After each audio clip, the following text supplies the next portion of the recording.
New Year, my dear brothers and sisters. Happy New Year! So, magpakilala po muna ako sa inyo. Ako po si Brother Jess. At ito po lalaki today may bahay, si Sister Gwen. Okay.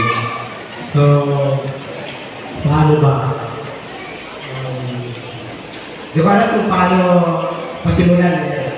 Kasi kahapon, pag-uwi ko ng bahay, 7 o'clock, doon lang ako nagbukas na aking cellphone. Nabasa ko yung chat ng aking sister wife. Sabi niya sa chat niya, Pa, pwede ko bang mag-share daw bukas sa First Fruit Robbery? Pa, sabi, kanina sino may sabi? Si Sister Michelle. Sabi niya, okay, wala kasi chat sa akin eh. Sabi niya, yun, so, paano, confirm mo? Sabi ko, nag-isip ako ng sandali, sabi ko, okay, basta kino. Okay, sabi ko, okay daw. So, kanina, pagdating ko dito, unang hinanap ko si Sister Lynn Kulintan. Ko sa kanya, Sister Lynn, magsishare pa ba ako ngayon? Oo, isa ka sa share. Okay. So, kanina, habang nagmuni-muni ako doon, ano kaya ang isi-share ko, paano ko i-connect. So, kaya nagmuni-muni ako, the first part is our Holy Rosary. So, doon ko na-connect yung isi-share ko sa inyo ngayon. Na ang aming marriage life, before that, we joined CFC last 2017, right? So, 7 years na po kami. So, yung buhay namin sa marriage life is parang Rosario. The Rosary Mysteries. Una po, the joyful. When we got married, yun na po yung joyful namin. Para walang sad moments. The second one is the luminous. When my sister wife gave birth to our first child. Hanggang nagdagdagan so we have 4 children. 2 babae, 2 lalaki. So, to cut this story short, may mga up and downs kami. So, si Mrs. ko kasi sa financing, siya yung talagang mas malaking pinapasok sa kita sa aming bahay. So, naging happy-go-lucky po ako. Naging pasaway ako. Meron lang kami konting hanap buhay noon kasi nag-alagin naman ng aking business. Pero hindi yun central stay noon. So, we are broke kasi naging pasaway ako. Yun, so, that was the third yung naging luminous yung buhay namin. Dumating ko yung sa punto na sa pagiging pasaway ko, muntik-muntikan na po akong sutuan ni si Swen. Wala yan, gano'n. Pero God is really good talaga. Yung pagiging pagkano na sa akin, niyakap niya ako. Hanggang pumasok ako dito sa CFC, I was evangelized by Bro Louis Garcia and Sister Lede.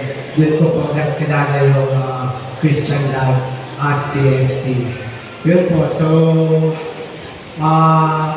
doon ako nag-grow sa community na ito. Naging consort leader. So, natutunan ko din po yung sinabi ni Bro na huwag kayong mahiyak. Parang ako nung panahon na naging pasaway ako, ang tingin sa akin Sister Mel is demonyo. Pero sa ngayon naman, nung andito na ako sa community, iba na yung dapat ko yun. So, Sister Mel, ito naman, I don't want to brag and tell this. Pero gusto ko si Sister Mel naman yung mag-share ko. Ano po kung masasabi mo sa akin noon kumpara sa ngayon. Share ka naman, Sister Nick. Okay. Ayaw ko nga magsalita.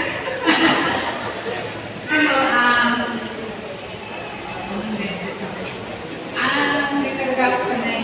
Ano po, nung bago kami sa CFC, nagpapasalamat kami dahil napunta po kami sa community na to sa Couples for Christ. Dahil kung wala po siguro, hindi malayo po na to eh.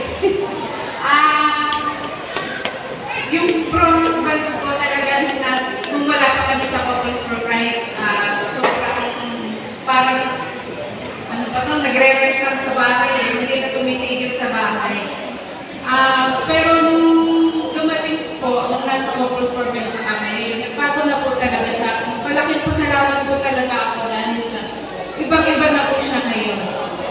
Kung noon pasaway, ngayon, ano bang brother ka na talaga, brotherness. Yun po talaga siya ngayon. Wala na yung mga dati na ginagawa. Hindi na siya yung, basta hindi ko may paliwanag. Yun po, wala pong katapusang pasasalamat sa blessings ko na ibinibigay sa akin, sa hindi po ina-expect na mawawalan po siya ng trabaho, binigyan po siya ng panghanap buhay hanggang ngayon po.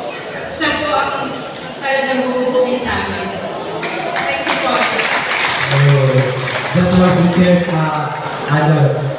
mystery of our grocery solo. So, yun po. Look at the story sa amin, slide namin. Unti-unti ko po na bago ang aking pananaw, na-restore po yung nawala sa akin na buhay. Yung mga blessings na natatanggap namin na pinagdarasal namin ay pinagkaloob ni Lord. Binigyan naman ng paghanap buhay muli na magkaroon kami ng isang unit na sasakyan na yun ang pinagamit po pag-grab. So hindi lang isa, the last year, nagkakagan lang ng isa, so naging dalawa. So wala hanggang po sa salamat kay Lord. Yun po. So talagang wala hanggang po sa salamat. Yung sabi nga na yung the fundamental where is the foundation ng yung labor ko. So wala akong hiling every time and then pag natutulog, kundi yung aking kalakasan every time and then makising sa umaga, ang pinagkakasan ko lang yung aking kalakasan. Kasi yun ang talaga ako humuhugot ng aming hanap buhay. Yun. So, yung sinabi ni Bro kanila na huwag kayong mahiya, maliit naman o malaki na bagay na tithes ibigay ninyo. So tithings for us as in our marriage life is covenant.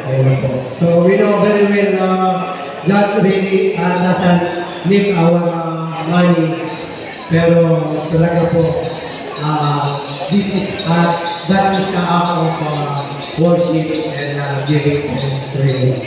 So, yung pang-apat po, yung joyful. Yung joyful namin is by singing the worship kanina nag-ano dito nag-offer. Then na po yung offer namin na Lord, I offer you my life, my strength, and to worship you. Yun. So, pasalamat po ako kay Lord sa ating asawa. Ayun na po ang pinaka-ano namin, devotion namin na my wife helped me. I have her all by my side. Yun po talaga, di ba? So, yun po. Talaga blessings po para sa amin. Maraming salamat po. Diba? Di ako